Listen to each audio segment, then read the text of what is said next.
Artie, what's obviously tough loss, but what's the mode been like coming back and getting back after it on Sunday? It stings. Anytime you lose a game and you lose it in the last second of the fourth quarter, it stings.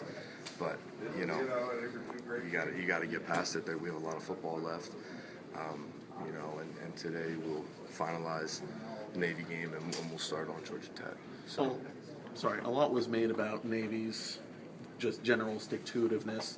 Well, did that play a factor in the way they were able to come back on you guys in the end? And is there something maybe the offense can take away from that? I think Navy's a good team. I think they have a lot of tough, disciplined kids on that team.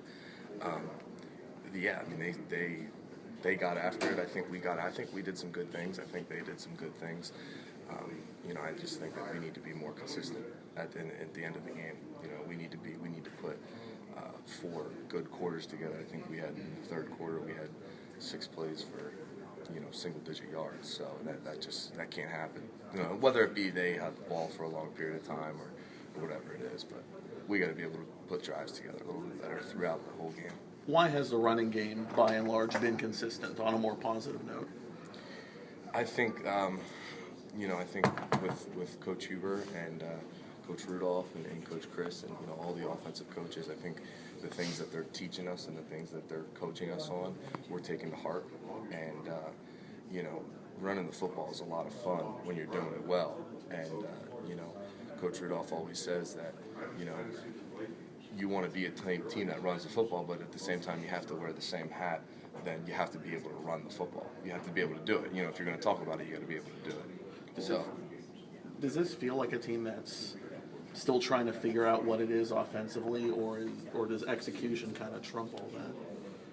I think we know who we are. I think we know who we have up front and in the skill positions. But you got to be consistent. Yeah, you got to execute. At the end of the day, you got to execute. Like you were saying about putting 4 quarters together and this being a close game, is that something that comes with a young team, I guess, kind of gelling? I mean, with as many freshmen and sophomores that are in the lineup, is that something is a learning experience? I think so. I think we've done it before. We've done it this season. We got to be able to just do it more consecutive games.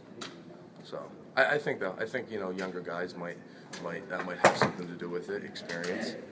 The more experience you have, the more times you're put in a certain situation, and you can know how to overcome certain situations. What was the sense like on the sidelines when they had the ball late? And did you think you were going to get one more shot at it? I mean, as they were driving down, or did you? I don't know. Going into the football game, one of our keys was we had to keep the ball away from their offense because of the nature of their offense. We had to put together long scoring drives, and first half we had 2 long drives. We drove the field and only came away with 6 points. And that can't happen. We have to be able to punch it in. I'm sure Coach was talking about, and So I think we needed to do a better job than what we did in the second half. But to answer your question, we're hoping we were getting it again. But like I said, with their offense, and I think our defense played well. It's tough to stop that offense. You guys did possess the ball for 22 minutes in the first half. I mean, is that the kind of offense that we're going to see? That was what we wanted to do, yeah. That was the key. And I think any offense, but especially ours, if you can put together long drives, it makes you pretty tough to beat. It's fun too, right? It is, yeah. Sam mentioned